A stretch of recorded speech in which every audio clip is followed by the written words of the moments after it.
यीशु मसीह के मधुर और मीठे नाम में आज दिनांक 28 मई दिन शनिवार को हम आप सब अपम के श्रोताओं का हार्दिक स्वागत करते हैं। आज के दिन के लिए जो वचन है वो लिया गया है कुलुस्सियों की पत्री उसका 2 अध्याय उसका 3 पद। वचन इस प्रकार से कहता है, जिसमें बुद्धि और ज्ञान से सारे भंडार छिपे हुए हैं।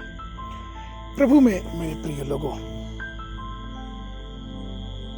प्रभु जिसे चाहे वह बुद्धि और ज्ञान को अपना बहुमूल्य खजाना प्रदान करता है। केवल परमेश्वर ही सभी विचारों, इरादों,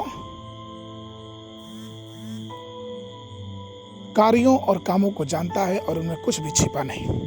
प्रेरित पौलुस परमेश्वर की बुद्धि और ज्ञान की गहराई के बारे में चकित होकर रोमियो की पत्री उसके 11 और 33 पद में कहता है कि आहा, परमेश्वर का धन और बुद्धि और ज्ञान क्या ही गंभीर है, उसके विचार कैसे अथाह हैं और उसके मार्ग कैसे अगम्य हैं।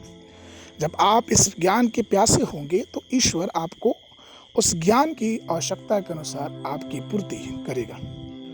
हम आज देखते हैं कि आज मनुष्य ज्ञान में इतनी वृद्धि कर चुका है कि कंप्यूटर, विमानों और रॉकेटों और अलग प्रकार के मिसाइलों के बारे में सोचता है, और कहीं ना कहीं मनुष्य का ज्ञान एक विश्व अशांति की तरफ हमें लेके जा रही है, क्योंकि हर एक देश के पास एक एक हथियार होते जा रहे हैं जो प्रगति का नहीं लेकिन एक युद्ध की तरफ लेके जा रहे हैं और अशांति का माहौल बनाया है।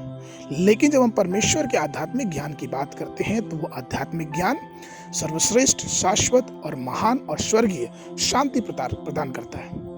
जो व्यक्ति संसारिक अर्थों में बुद्धिमान होता है वो इस ज्ञान की प्राप्ति नहीं कर सकता, क्योंकि ये संसारिक ज्ञान नहीं है परंतु ये परमेश्वर का ज्ञान है।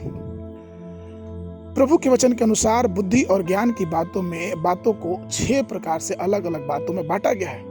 पहला, परमेश्वर के वचन के अनुसार हम मनुष्य को ईश्वर का ज्ञान होना चाहिए। दूसरा, कि पवित्र शास्त्र की गहराई और उसके रहस्यों का ज्ञान होना चाहिए। तीसरा, हमको अपने बारे में ज्ञान होना चाहिए कि हम मनुष्य कौन है। चौथा, आध्यात्मिक विवेक का ज्ञान होना चाहिए। पांचवा, किसी विशेष व्यक्ति या स्थान या संदर्भ के बारे में ज्ञान होना चाहिए जहां हम उठते हैं, बैठते हैं, जिसको अलौकिक ज्ञान भी कहते हैं।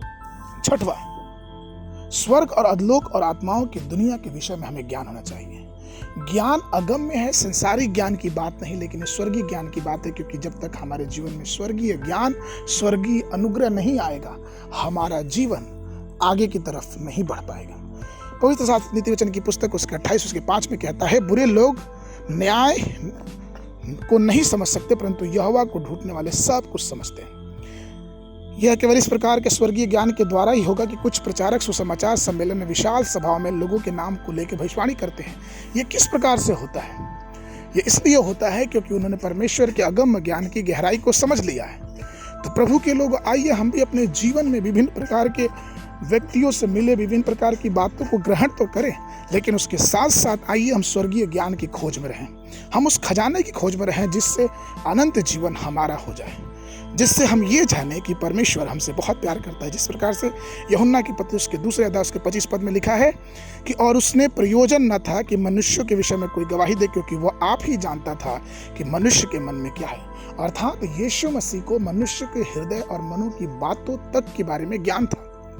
आइए हम भी परमेश्वर से प्रार्थना करें कि परमेश्वर हमें संसारिक ज्ञान के साथ साथ स्वर्गीय ज्ञान से भरे स्वर्गीय बुद्धि दे, जिससे हम बुद्धि और विवेक में बढ़ते जाएं और परमेश्वर के अनुग्रह में भी आगे बढ़ते जाएं। आज के मनन के लिए जो पद है वो लिया गया है दानियल नबी की पुस्तक उसका 2 अध्याय 21 और 22 पद। वचन कहता है, समयों और रीतियों और वही पलटता है, राजाओं का अस्त और उदय भी वही करता है, बुद्धिमानों को बुद्धि और समझ वालों को समझ भी वही देता है, वही मूढ़ और गुप्त बातों को प्रकट करता है, वही जानता है कि अंधियारे में क्या है और उसके संग सदा प्रकाश बना रहता है। बाइबल पढ़ने के अध्ययन के लिए सुबह के समय 2 इतिहास की पुस्तक उसका 4, 5, 6 अध्याय और संध्या के समय यूहन्ना रचित सुसमाचार उसका 10 अध्याय 24 पद से लेके 42 पद तक। परमेश्वर आप सबको आशीष देवे।